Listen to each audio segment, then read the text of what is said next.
Untuk ruang didik musim pertama, kita akan membincangkan tentang pendidikan dari sudut pandangan interseksional dan perspektif merentas disiplin.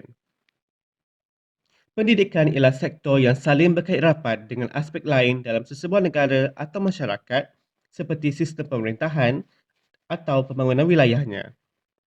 Jadi, untuk musim ini, mari kita cuba kupaskan bagaimana semua ini saling berkaitan supaya kita dapat menangani cabaran semasa dalam sistem pendidikan kita.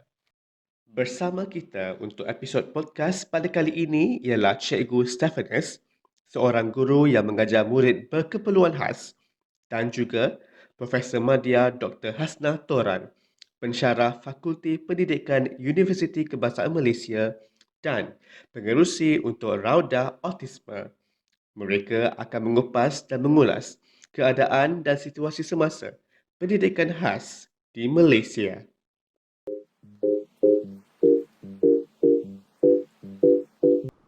Okey, salam Prof. Terima kasih kerana sudi bersama-sama dengan kami di Hype Educators. Hype Educators sedang membincangkan topik-topik yang berkaitan dengan pendidikan.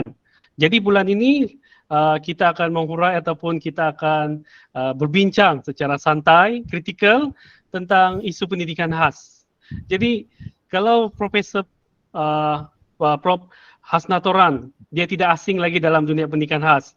Kalau saya sebagai cikgu pendidikan khas selalu dengar ataupun selalu mencari bahan-bahan yang berkaitan dengan pendidikan khas bersama dengan Prof yang dikongsikan secara media sosial menggunakan Facebook ataupun YouTube under nama Hasna Toran, Dr. Hasna Toran. So banyak perkongsian yang telah saya yang daripada Prof yang telah saya aplikasikan dalam dunia pendidikan khas. Tapi sebelum itu mungkin mereka nak kenal Prof lebih lanjut. Mungkin ada yang tak kenal kan. Jadi Prof boleh kenalkan diri dan bagaimana masuk dalam bidang pendidikan khas. Mungkin Prof boleh kongsikan.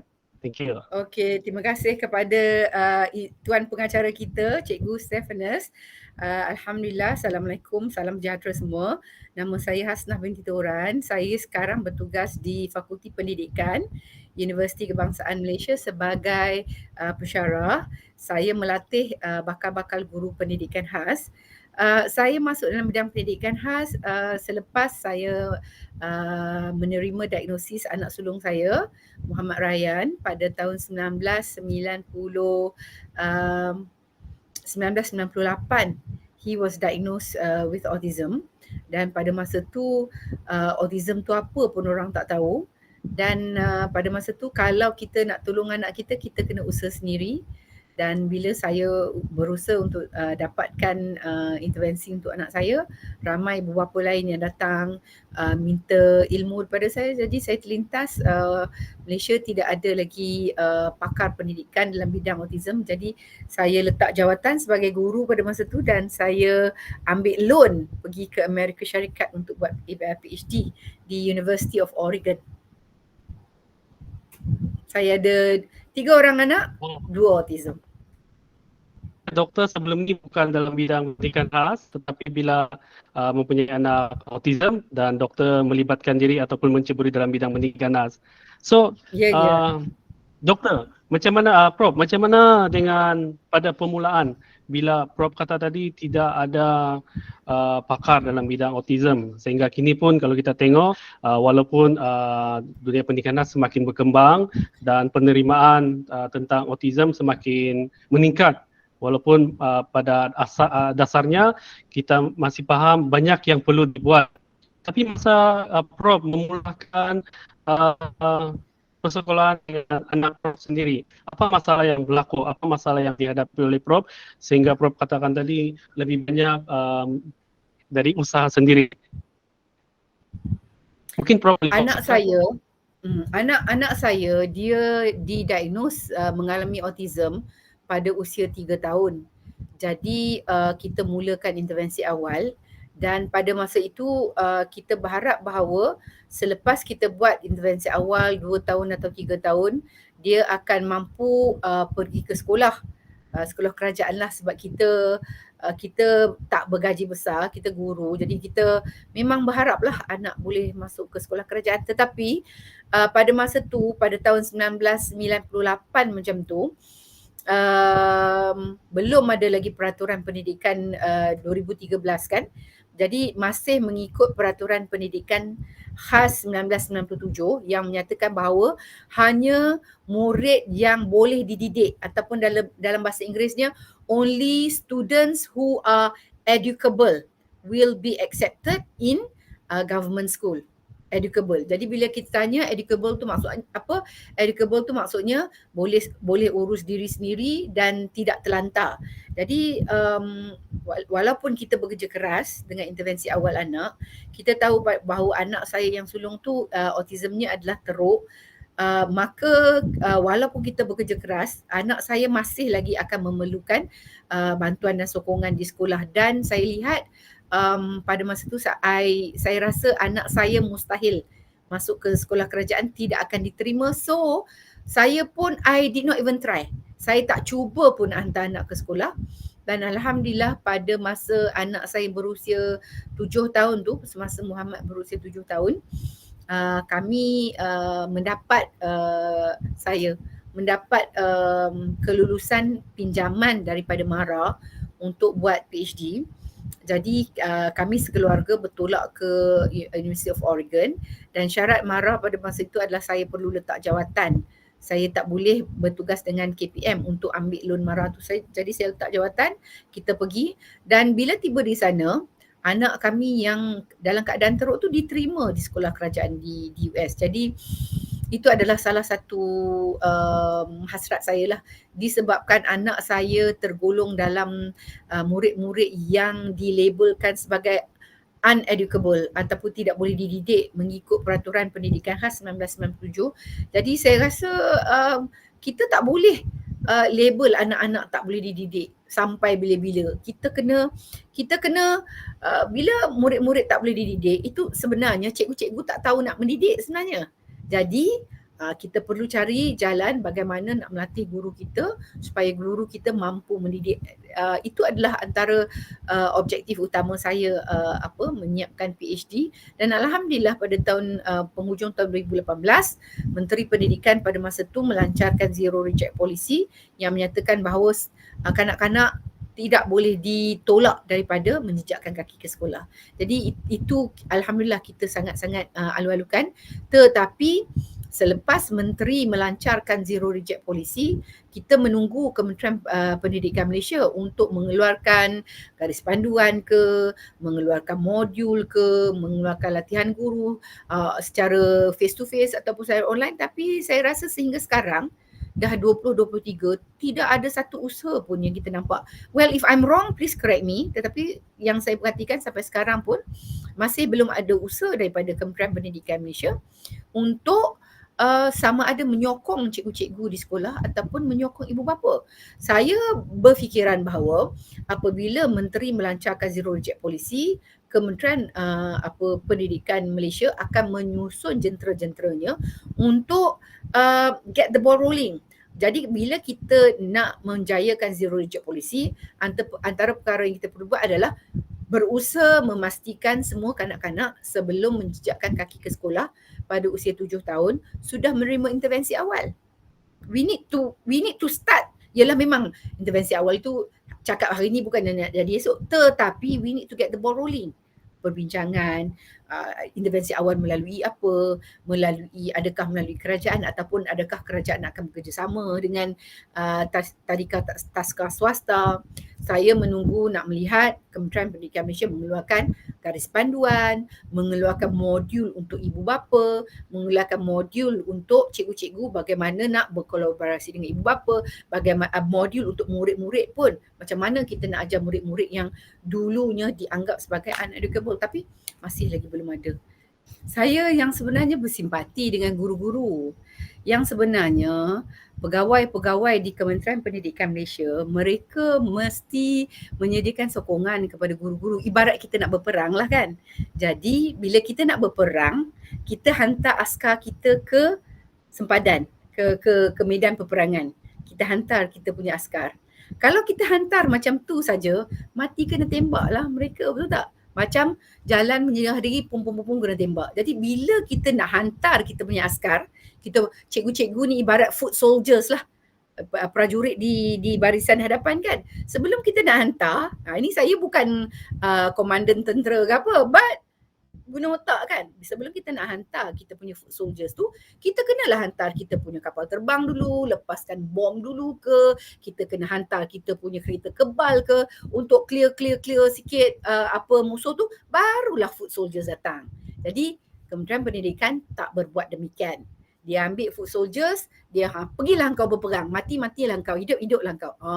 Jadi itu tak betul lah tu. Jadi macam contohnya kadang-kadang saya berkongsi perkara-perkara yang mudah. Kadang-kadang ada unit-unit PPKI yang kata, Dr. Hasna boleh tak buat latihan dalam perkhidmatan secara online. So saya semampu yang mungkin saya berkongsi lah. Jadi antara isu yang mereka selalu bangkitkan mengenai murid-murid yang low functioning yang masuk ke sekolah berdasarkan zero disrupt policy ni, dua perkara yang utama iaitu toilet training dan juga behaviour. Totally clueless dan saya sangat kesian kepada mereka dan saya kata, cikgu-cikgu, murid ni datang dengan behaviour, dengan pakai pampers, you tak boleh ambil murid tu dan kelepuk lepas kepada cikgu macam tu saja. You kena buat satu jawatan kuasa kecil, jawatan kuasa kecil toilet training, jawatan kuasa kecil untuk tingkah laku, dan jawatan-jawatan kuasa kecil ni perlu merangka garis kerjanya. Contohnya kita fokus kepada yang tingkah laku kan. Kalau anak tu datang tingkah lakunya dalam keadaan teruk, maka kita kena panggil ibu bapa. Jawatan kuasa kecil tu perlu menjalankan sesi perkongsian dengan ibu bapa, sama ada panggil ibu bapa dan guru melatih sendiri ke, ataupun panggil ibu bapa, panggillah OT-OT yang kita kenal ke, panggil sesiapa pegawai 3PK ke, datang dan bagi maklumat kepada ibu bapa macam mana nak bentuk tingkah laku anak tu. Jadi apa mesej yang kita hantar kepada mak bapak apabila kita buat latihan tu, kita menyatakan bahawa okey, anak anda ada masalah tingkah laku, kami di sekolah kami akan berusaha, tetapi tuan-tuan dan puan-puan sebagai ibu bapa pun perlu berusaha, dan kita kena buat buku komunikasi, kita kena tanda buat jadual Isnin hingga Jumaat, tanda 012. Kalau kosong tu maksudnya tingkah laku dia sangat teruk. Kalau satu so-so. Kalau dua tu maksudnya mantap. Jadi ibu bapa tanda dan cikgu tanda supaya kita boleh trace. Kemudian kalau kata masih lagi kita dan kita buat komunikasi, kita come up with plan tingkah laku untuk anak-anak. Jadi maksudnya kita kena libatkan ibu bapa.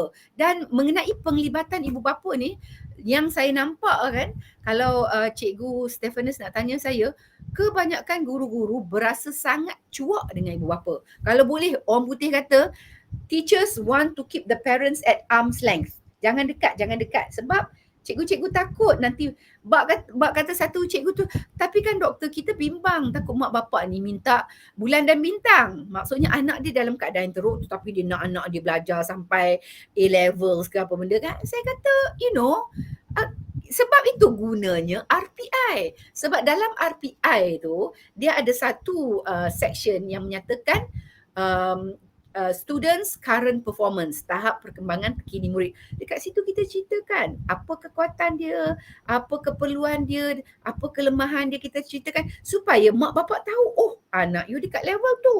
Anak you satu bunyi pun tak keluar daripada mulut, maka lambatlah. Kita tak bolehlah masuk ke sekolah 3 bulan boleh membaca. Nampak gayanya, ia akan mengambil masa. Jadi kesian, cikgu tidak ada kemahiran langsung, macam mana nak tackle perkara-perkara dengan secara praktikal.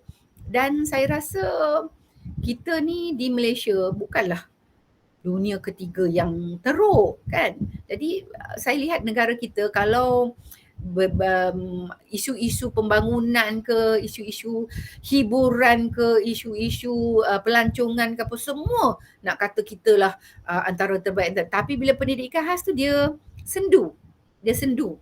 Tak ada siapa yang nak claim pendidikan khas kita memang level dunia pertama ke apa. Tak ada. Like begitulah seadanya macam tu. Jadi itulah yang saya kesian kepada cikgu-cikgu tu. Macam saya kata tadi kan, bila kita nak hantar kita punya foot soldier ke barisan hadapan peperangan, sebelum kita hantar tu, kita kena hantar kita punya kereta kebal, kita kena hantar kita punya jet-jet pejuang supaya selamat untuk mereka berjuang di hadapan. That was not done by Kementerian Pendidikan Malaysia. Setuju lah. Satu lagi yang saya perasan, sebab saya di sekolah SPK, Sekolah Pendidikan Khas, dia direct di bawah bahagian pendidikan khas. Tetapi berbanding dengan rakan-rakan saya yang mengajar di PKI, ada banyak kekangan. Dan kalau banding macam sekolah saya, mungkin kerana saya kemudahan dia lebih upgrade, lebih baik berbanding di sekolah PKI, dan memang agak kesian dan menyedihkan juga untuk rakan di PKI dengan kemudahannya, dengan kelasnya yang sempit dan dilonggoknya murid-murid dengan aras yang berbeza, dengan tahap tahap IQ dan tahap kemampuan. Pembelajarannya, kemampuannya, semuanya digabungkan dalam satu bilik yang kecil. Jadi di sana saya dapat perhatikan bahawa mungkin dalam sistem PPKI ini mereka di bawah JPN ataupun PPD, manakala bahagian pendidikan khas, mungkin ada baik dia diseragamkan agar dia memudahkan urusan untuk guru pendidikan, sebab agak ketinggalan dan jauh berbeza para guru yang mengajar di PPKI.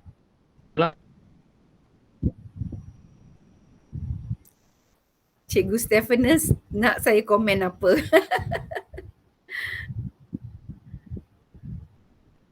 Ya, apa pandangan Prof tentang sistem yang berbeza ni, sistem di SPK dengan PPKI?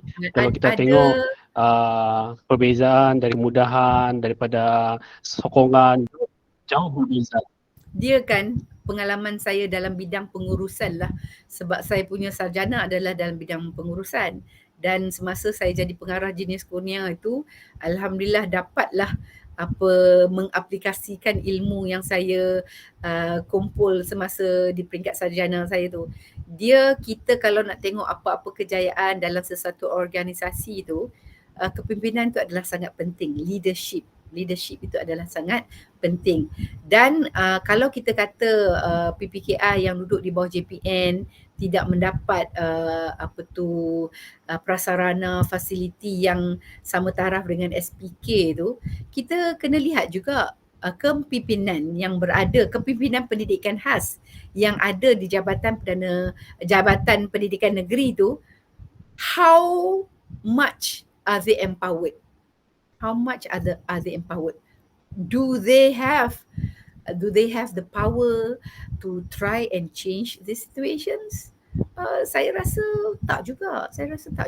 Dan bergantung juga apabila PPKI duduk di bawah JPN, bergantung juga kepada Ketua Pengarah Negeri. Ketua Pengarah Negeri tu prihatin tak tentang pendidikan khas?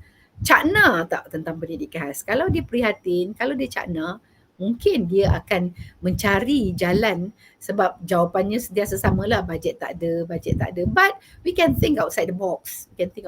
Contohnya lah kan, di negeri Selangor, alhamdulillah, saya sekarang tinggal di Selangor. Alhamdulillah kita ada Jabatan Anak Istimewa Selangor dan kita ada Majlis Anak Istimewa Selangor, iaitu memang betul-betul di bawah Kerajaan Negeri Selangor yang dibangunkan untuk melihat anak-anak istimewa, nasib anak-anak istimewa di negeri Selangor.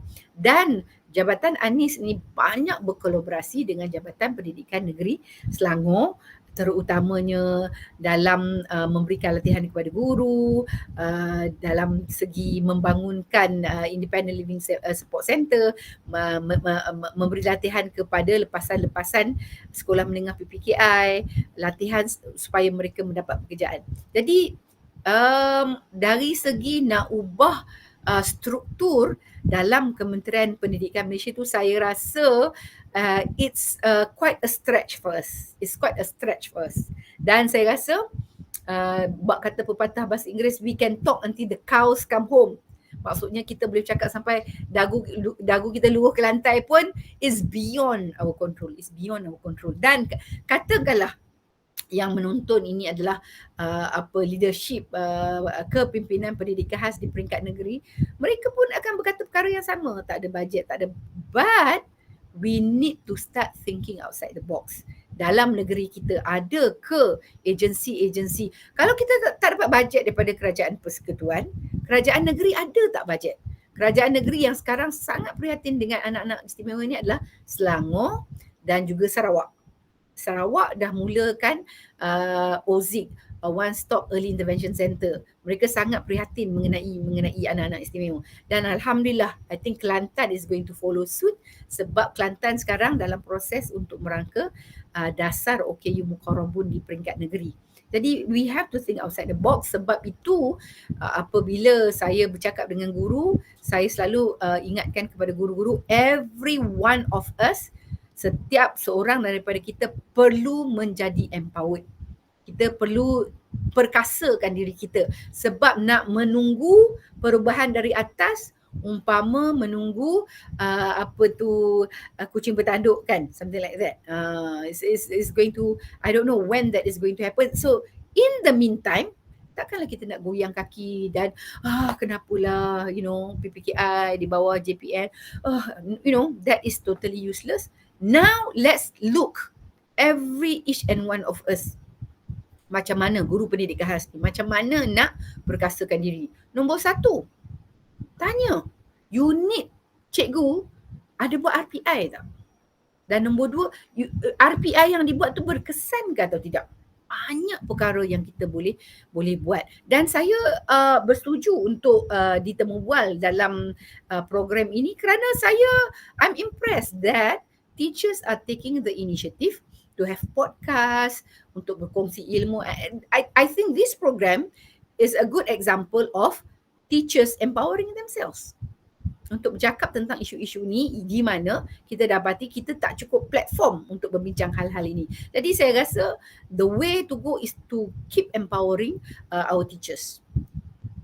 Ya, Prof. Thank you. Wow, sangat bersemangat. Ya, betul, Prof. Memang ada banyak benda yang kita nak berlaku di pihak atasan, sebab mereka ada kuasa kan, dan mereka seharusnya mungkin boleh boleh bantu dengan apa-apa yang perlu dibantu.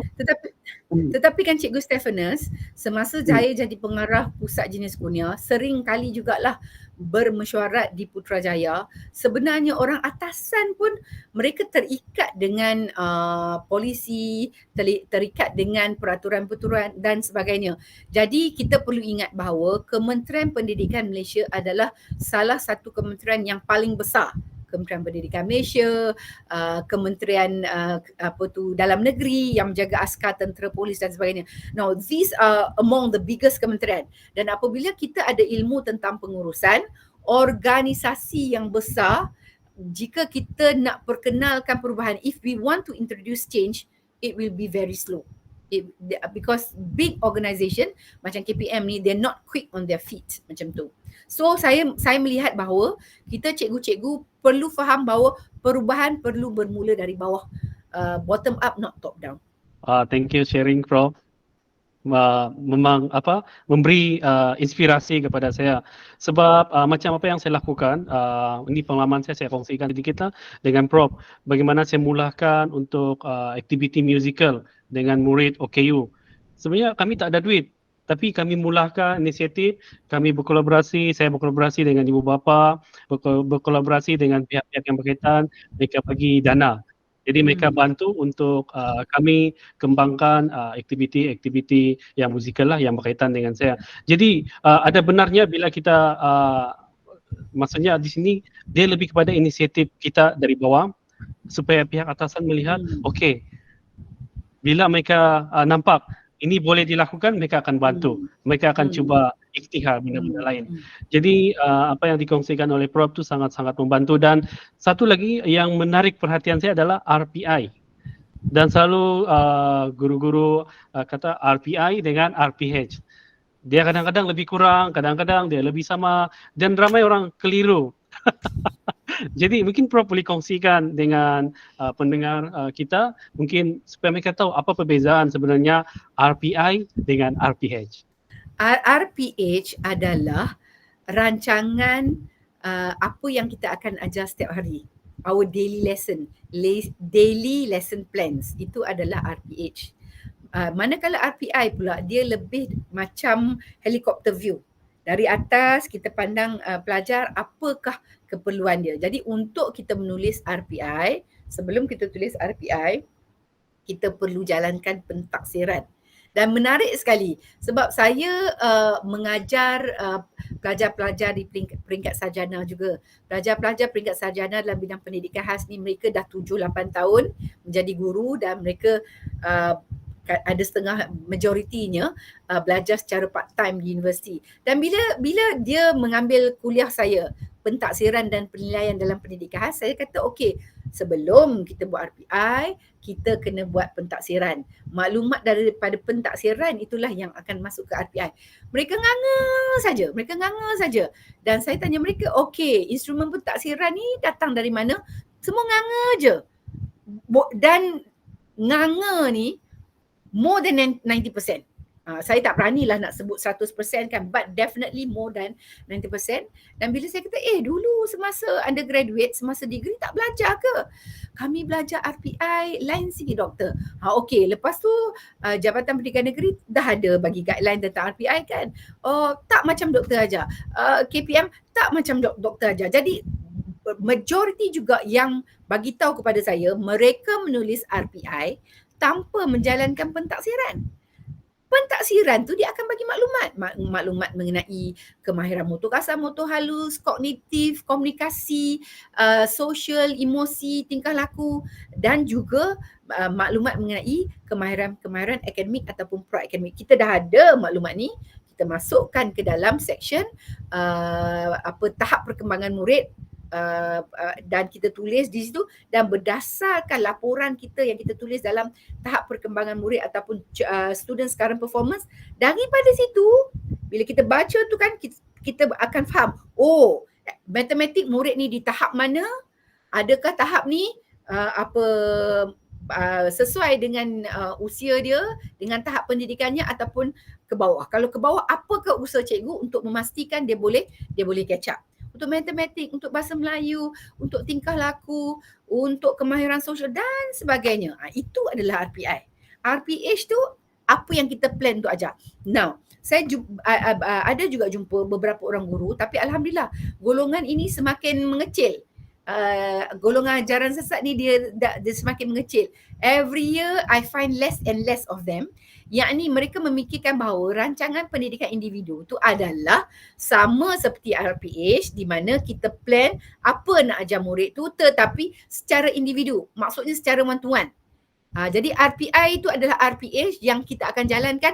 Saya seorang cikgu, awak seorang murid datang, apa yang saya nak ajar? Guru set induction, lepas tu guru akan perkenalkan tu, guru akan tanya murid tu, no, that's wrong. Itu salah. RPI ni kita buat untuk 6 bulan. Maksudnya pada bulan Januari, ini sekarang ni bila murid-murid masuk Mac apa, saya pening kepala lah sebab saya otai kan. Jadi saya katalah kalau murid masuk Januari, 2-3 minggu selepas 2-3 minggu dia masuk tu, kalau saya latih anak-anak murid saya kata sebelum murid menjejakkan kaki ke kelas awak dah mula pentaksiran. Contohnya kalau kata murid tu tahun 6, jumpa cikgu tahun 5, tanya cikgu tahun 5, mana RPI yang tahun 5. Jadi maklumat RPI tahun 5 tu kita bawa dulu, kita tengok dulu. Dia tahun 5 apa dia boleh buat. Kita buat borang soal selidik dalam Google Form, WhatsApp kepada mak bapak, minta mak bapak tandakan ke, mak bapak type jawapan pendek-pendek ke. Jadi sebelum murid masuk ke kelas kita dah ada maklumat dah.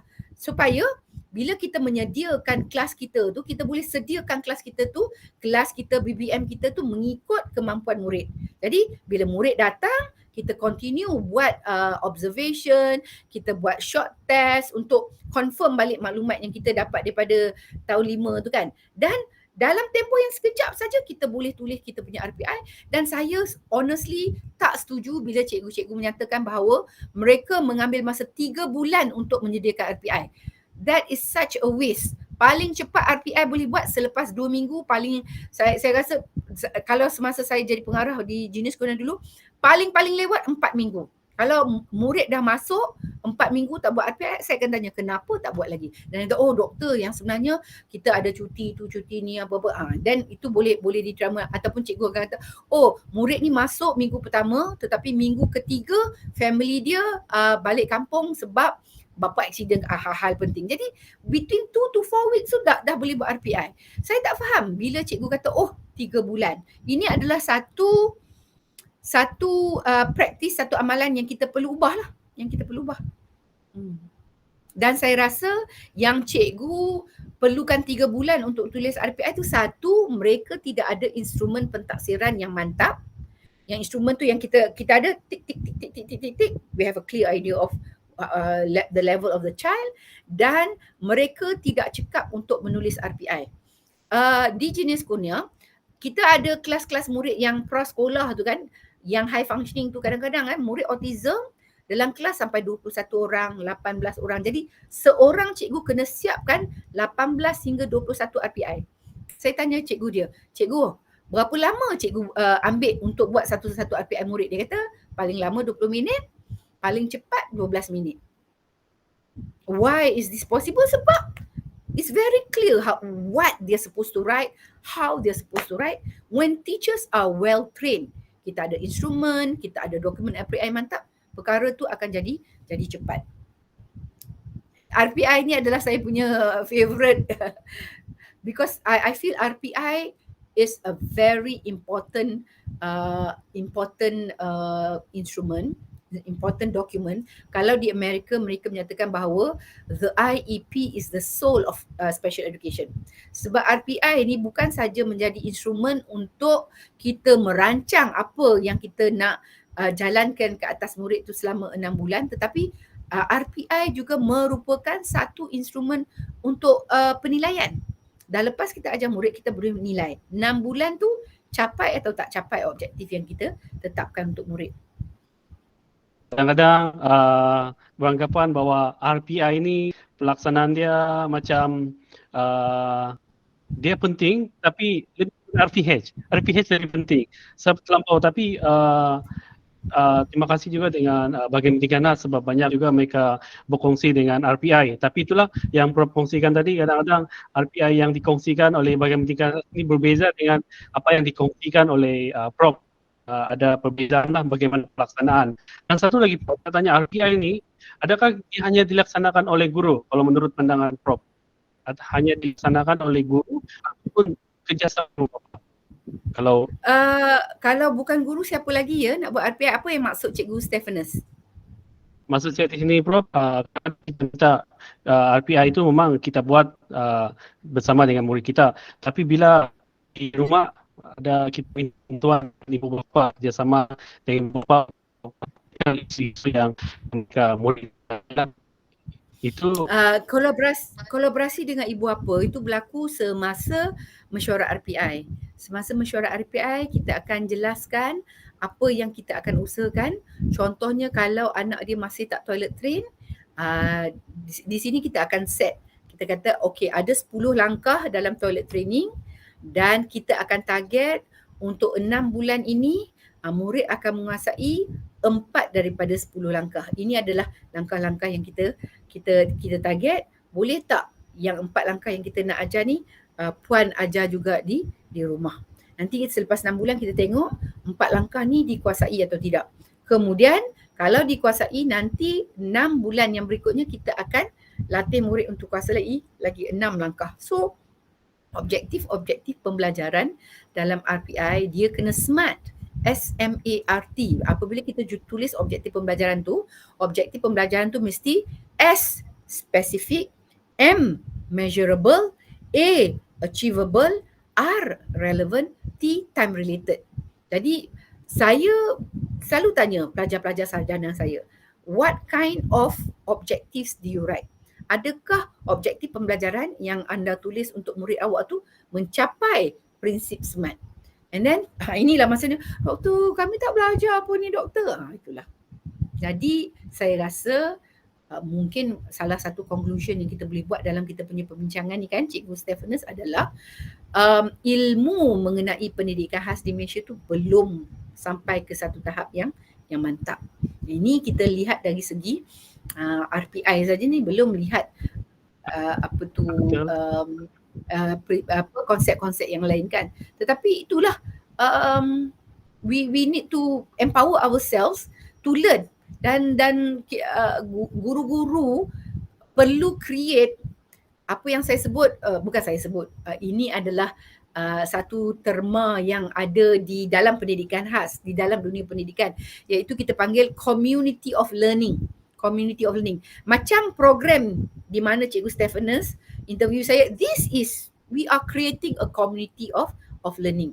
Dan cikgu-cikgu yang lain perlu ada pemerkasaan diri di mana mereka sendiri yang create community of learning. Contohnya kan, sebab tu macam bila ada PPD, bila ada sekolah-sekolah doktor, boleh tak kami nak minta doktor buat latihan online selama sejam setengah. They are creating their own community of learning. So sebab itu kita kena sokong.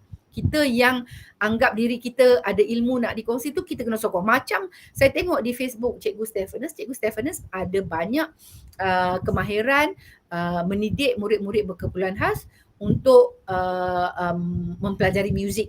Jadi mungkin ilmu yang Cikgu Stephanus ada tu, Cikgu Stephanus boleh kongsi melalui YouTube ke, boleh kongsi melalui social media ke, dan saya lihat guru-guru yang menjadi YouTuber ni, sebab saya baru-baru ni terlibat dengan round table discussion dengan, lupa saya, ada satu agensi di Seremban, ya Allah saya terlupa, dan di situ mereka melihat bagaimana nak menggalakkan guru-guru berkongsi ilmu mengenai TESL, Teaching English as a Second Language, melalui social media dan sebagainya. Dan dalam round table discussion tu mereka menjemput guru-guru YouTuber yang aktif, dan barulah saya sedar, wow, terdapat segolongan guru-guru ni yang aktif berkongsi di YouTube, and that is a form of creating your community of learning. Dan ini adalah sesuatu yang kita perlu sokong, dan kita perlu galakkan. Macam saya cuba, tapi saya ni otai kan, old school, bukan otai, old school lah. Saya berkongsi melalui YouTube, tapi cikgu tengoklah YouTube saya berapa lama terkubur kan. Ada semangat nak mula balik tu, insyaAllah. Lepas tu, okey, sekarang ramai orang banyak guna TikTok. Saya pun dah buka lah akaun TikTok, tetapi sampai sekarang satu video pun tak lagi. Dah ada TikTok lah, doktor. Satu video pun tak keluar lagi. Tetapi yang lucunya, yang orang yang connect melalui saya, yang ikuti TikTok saya dah ramai, tetapi satu video saya tak.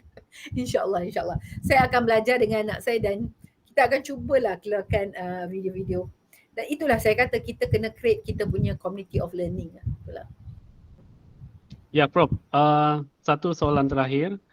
Apa harapan Prof untuk pendidikan khas di Malaysia? Apa yang Prof nak yang terbuka dalam hati? Saya ketawa kerana saya ada 4 tahun setengah lagi sebelum saya pencen, dan saya rasa sangat sedih kerana saya rasa macam banyak benda lagi yang saya tak capai kan. Tetapi bagi pihak saya rasa cara terbaik untuk saya capai cita-cita saya untuk melihat pendidikan khas maju di Malaysia adalah melalui pelajar-pelajar saya. Saya harap pelajar-pelajar saya bolehlah gemblingkan ilmu yang saya kongsi dengan mereka. Saya nak melihat kecekapan guru-guru kita tu berada pada tahap yang sama dengan guru-guru pendidikan khas di dunia pertama, first world special educators kan. Itu satu, tetapi yang lebih penting lagi kan Cikgu Stephanus adalah untuk melihat guru-guru pendidikan khas kita berada di landasan yang benar. Ini adalah satu isu ni. Saya selalu kata dekat cikgu-cikgu, saya katakan special education is not nuclear science. Mengajar pendidikan khas ni bukan susah macam nak fikir nuclear science, nak tengok bagaimana atom-atom bereaksi dan sebagainya. It's not difficult, you know. It's not like nuclear science, it's not like rocket science yang kita nak hantar orang pergi ke angkasa lepas. But why are we not getting it right? Why are we not getting it right? Mungkin saya boleh tukar kenyataan saya, where is it that we're not getting it right? Contohnya, saya melihat cikgu-cikgu yang melihat bahawa, oh, saya guru, tugas saya adalah mengajar. Jadi saya ajarlah. Ajar apa? Ajar ikut silibus lah. Yang KSSRPK-nya ke, yang di SKP. Okey, itu adalah benda yang saya perlu ajar. Saya ajar. That is wrong. Memang kita ada silibus di SKP dan sebagainya. Tetapi kita perlu ingat bahawa setiap murid kita itu adalah berbeza. Tahap kemampuan dia berbeza dan dia punya trajectory. Maksudnya dia punya kemajuan. Ada yang tegak macam roket, boom, laju. Ada yang sangat slow. Jadi bila kita ada murid yang pelbagai, kita tak boleh mengajar mereka menggunakan satu acuan saja. Then again, that is why RPI is very important. Sebab RPI itu adalah individualized education plan. Why do we need a plan? Sebab kita kena merancang, obviously. Why should it be individualized? Sebab murid ini adalah pelbagai. They are so, you know, they have a lot of similarities, they have a lot of differences. Jadi cikgu yang mengajar ikut silibus, okey, topik kejiranan saya nak ajar 2 minggu. Lepas tu saya nak pindah-pindah, salah lah. Ataupun contohnya, saya nak mengajar kemahiran urus diri. Kemahiran urus diri, you nak ajar, you tak boleh mengajar di luar konteks. Contohnya, kalau you nak ajar murid pakai kasut, ambil, duduk dia dalam kelas, buka kasut, pakai kasut, pandai. Buka kasut, pakai kasut, pandai gojok. That's not kemahiran urus diri.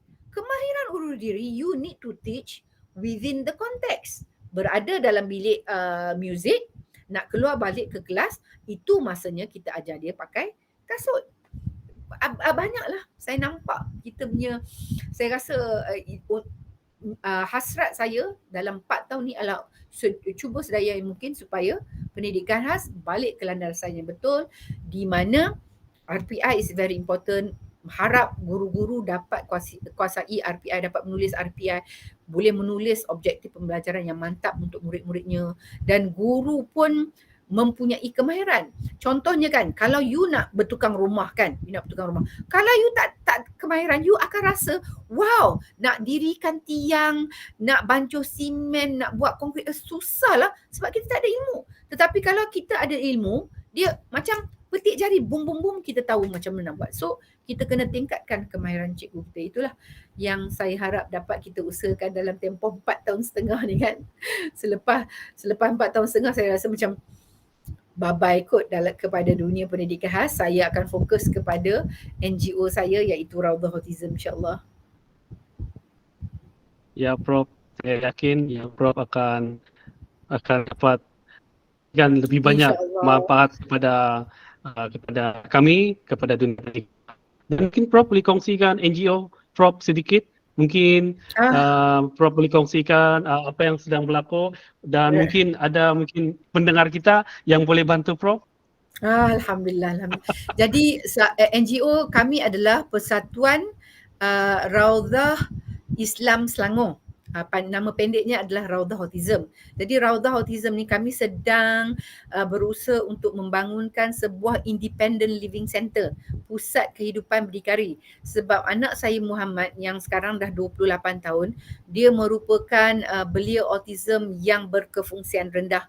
Jadi Muhammad, dia tidak boleh hidup secara berdikari, dia tidak boleh bekerja di open market.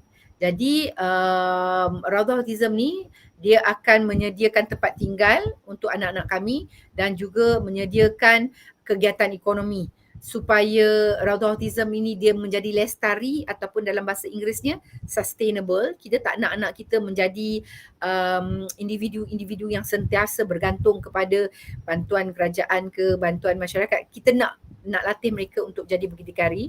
Jadi antara kegiatan ekonomi yang kita rancangkan adalah urban farming. sebab kita dapati bahawa kebun bandar ini adalah satu konsep yang boleh dikuasai oleh belia-belia autism berkefungsian rendah.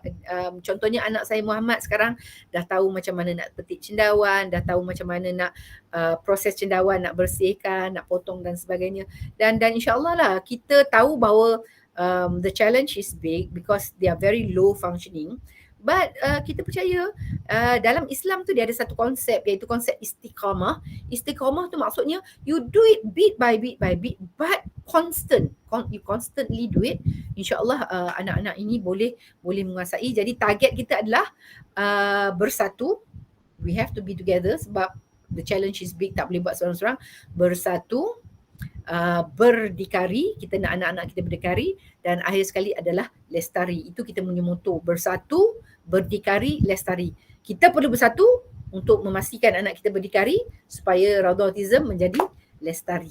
Dan saya rasa konsep Independent Living Center yang dibangunkan oleh ibu bapa sendiri, this is the first ever lah. This is the first ever di Malaysia. Moga-moga Raudhah Autism ni dia akan berjaya seperti Makmal Autisma yang saya asaskan pada tahun 2009. Dan Alhamdulillah ramai yang belajar daripada Makmal Autisma bagaimana nak sediakan intervensi awal kepada kanak-kanak. Dan sekarang bila anak dah besar perlukan Independent Living Center, kita bangunkan pula Independent Living Center insyaAllah. Dan kalau nak tahu lebih lanjut mengenai Raudhah Autism, kita ada Facebook dan Instagram insyaAllah. Dan saya juga banyak berkongsi mengenai Raudhah Autism di Facebook saya, Hasnah Toran. Thank you.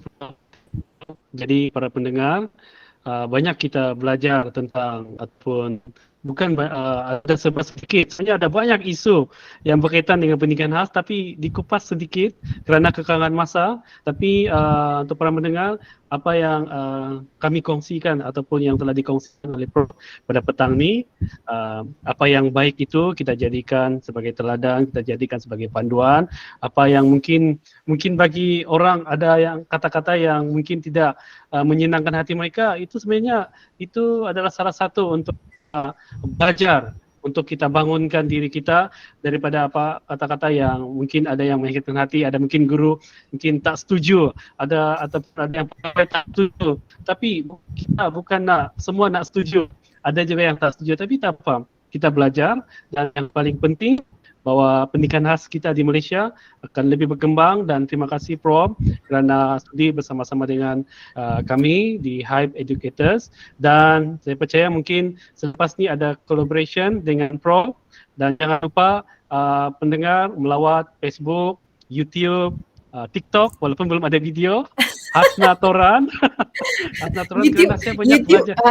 YouTube saya Dr. Hasnah Toran, dan saya Dr. juga ada Hasnah satu Facebook page Dr. Hasnah Toran juga, tetapi Ya, itu dah betul. lama senyap Tak sunyi. apa. InsyaAllah kita hidupkan kembali ya insyaAllah. Ya, betul. Sebab saya banyak belajar daripada Prof sendiri, dan sebab saya bukan dalam dunia pendidikan khas tapi dipostingkan di sekolah pendidikan khas, ada banyak benda yang saya belajar daripada Prof secara personal. Jadi kita belajar satu sama lain. Dan sekali lagi terima kasih kepada Prof, dan kita akan berjumpa lagi untuk postcard ataupun isu-isu pendidikan yang lain di Hype Educators. Thank you. Bye.